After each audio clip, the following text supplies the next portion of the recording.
Kelvin झट से जाग गया और ह्यू के हाथ को कसकर पकड़ लिया। सब शांत होकर ह्यू को अपना हाथ छुड़ाते देख रहे थे, लेकिन कैल्विन की पकड़ बहुत ही मजबूत थी। वो जोर से ह्यू के हाथ को भींच रहा था, जिससे वो जोर जोर से चिल्लाने लगा। उसने ह्यू की उंगलियों को अजीबोगरीब तरीके से मोड़ दिया। क्रू मेंबर्स उसकी मदद करना चाहते थे, लेकिन मिरांडा एक और आदमी की जान को खतरे में नहीं डालना चाहती थी। इस बहसबाजी में कैल्विन ने ह्यू का हाथ तोड़ डाला और वो बेहोश होकर वहां फ्लोट करने लगा। कैल्विन इलेक्ट्रिक वॉन्ड की मदद से ग्लव्स को फाड़कर कंटेनर से बाहर आ गया। अब उसने लैब के एक चूहे को अपना शिकार बनाया। एक झटके में उससे लिपटकर उसने चूहे को खत्म कर दिया। रोरी ने लैब से ह्यू को निकाला। डेविड ने ह्यू को पकड़ा, लेकिन रोरी के आने से पहले ही दरवाजा बंद कर दिया, क्योंकि कैल्विन उसकी टांग से चिपक चुका था। रोरी ने एक ऑक्सीजन कैंडल के जरिए कैल्विन को जलाने की कोशिश की। कैल्विन कूदकर साइड हो गया। उस एलियन को खत्म करने के लिए रोरी ने उसे जलाने की कोशिश की। कैल्विन लैब में जान बचाता इधर उधर भाग रहा था।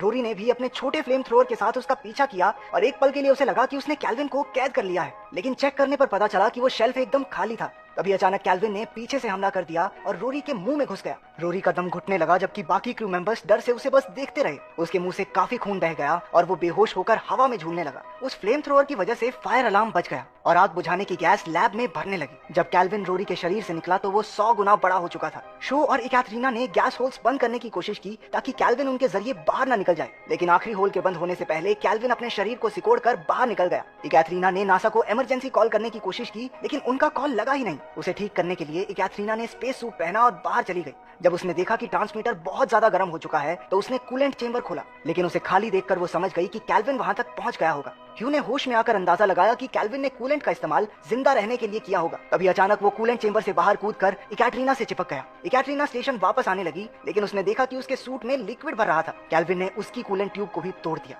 सूट में पूरी तरह लिक्विड भर जाने की वजह से वो किसी भी पल डूब सकती थी। वो लिक्विड उसकी आंखों के आगे तक आ गया, जिससे उसे सब कुछ धुंधला दिखने लगा। धीरे धीरे उसका दम घुटने लगा। डेविड ने फटाफट सूट पहना और इकैटरीना को बचाने निकला। वो किसी तरह एयरलॉक तक पहुंच चुकी थी। डेविड ने उससे कहा कि वो एयरलॉक खोलने में उसकी मदद करे, लेकिन वो ये देखकर हैरान रह गया कि इकैटरीना लॉक को दूसरी तरफ मोड़ रही थी। मिरांडा समझ चुकी थी कि इकैटरीना जानबूझकर खुद को बाहर लॉक करके बाकी सबकी जान बचाना चाहती है। आखिरकार दम घुटने से उसकी मौत हो गई और सबने नम आंखों से उसे दूर जाते देखा। कैल्विन एक बार फिर शिप की तरफ कूद गया। ह्यू ने सबको शांत करते हुए समझाया कि कैल्विन काफी समय से बाहर है और अब वो ज्यादा देर जिंदा नहीं रह सकता, लेकिन शो ने बताया कि कैल्विन अब भी थ्रशर्स के जरिए स्टेशन में आ सकता है। उसे अंदर आने से रोकने के लिए जब भी थ्रशर्स पर कोई हलचल होती, शो उसे जला देता। बदकिस्मती से थ्रशर्स को बार बार चलाने के चक्कर में स्टेशन अपने रास्ते से भटक गया। शो को बाकी बचे फ्यूल का इस्तेमाल स्टेशन को वापस रास्ते पर लाने के लिए करना पड़ा। इस सब के बीच कैल्विन एक बार फिर छिपते छिपाते स्टेशन में आ पहुंचा। ह्यू को एहसास हुआ कि कैल्विन की प्रजाति ने हजारों साल तक मार्स पर राज किया होगा, लेकिन जब मार्स का एटमॉस्फेयर खत्म हुआ होगा तो प्रजाति हाइबरनेशन में चली गई। उसने आइडिया दिया कि उन्हें स्टेशन पर वही कंडीशंस पैदा करके कैल्विन को हाइबरनेशन में भेजना होगा। प्लान के मुताबिक वो सभी एक कैप्सूल में सील हो गए और बाकी के स्टेशन की ऑक्सीजन पूरी तरह खत्म कर दी।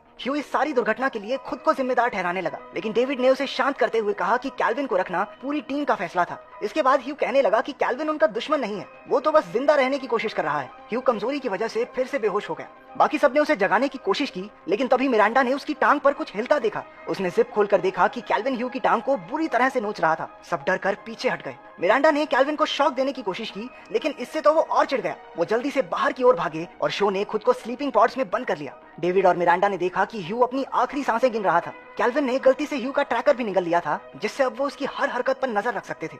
उन्होंने खुद को लॉक करके बाकी के कंपार्टमेंट्स की ऑक्सीजन बंद कर दी। कैल्विन का दम घुटने लगा। तभी उन्होंने खिड़की से देखा कि एक स्पेस शटल उनकी ओर बढ़ रहा था। मिरांडा ने बताया कि ये शटल उन्हें बचाने के लिए नहीं, बल्कि उन्हें स्पेस में धकेलने के लिए था। ये नासा का आखिरी हथियार था जिससे कोई भी एलियन धरती तक न पहुंच सके। लेकिन शो ये बात नहीं जानता था। उसे लगा वो शटल उन्हें बचाने के लिए भेजी गई है। वो अपने स्लीपिंग पॉड से निकला और लॉक खोलने लगा। उसके पीछे कैल्विन भी पहुंच गया। मिरांडा और डेविड ने उसे रोकने की कोशिश की, लेकिन अब बहुत देर हो चुकी थी। इंजन में कुछ खराबी होने से वो बाहर की ओर खिंचा जा रहा था। कैल्विन भी उसकी टांग पकड़कर ऊपर की ओर चढ़ने लगा। वो एलियन उसके दोस्तों तक न पहुंच सके, इसलिए शो ने उसे पकड़कर दोनों हाथ छोड़ दिए। हवा के प्रेशर ने उसे स्पेस स्टेशन से बाहर फेंक दिया, लेकिन वो एलियन अब भी स्टेशन को पकड़े हुए था। डेविड और मिरांडा ने कैल्विन को बाहर ही लॉक कर दिया। स्टेशन में खराबी आ चुकी थी और अब सब टूट फूट कर आपस में टकरा रहा था। डेविड ने देखा कि इस सारी गड़बड़ के चक्कर में स्टेशन एक बार फिर से अर्थ की ओर मुड़ गया था। वो 30 मिनट के अंदर अर्थ के एटमॉस्फेयर में पहुंचने वाले थे। उसने ऑक्सीजन के भूखे उस एलियन को ऑक्सीजन कैंडल का लालच देकर पकड़ने का प्लान बनाया। उसने फैसला किया कि कैल्विन को एक एस्केप पॉड में ले जाकर खुद उसके साथ अंतरिक्ष की गहराइयों में खो जाएगा,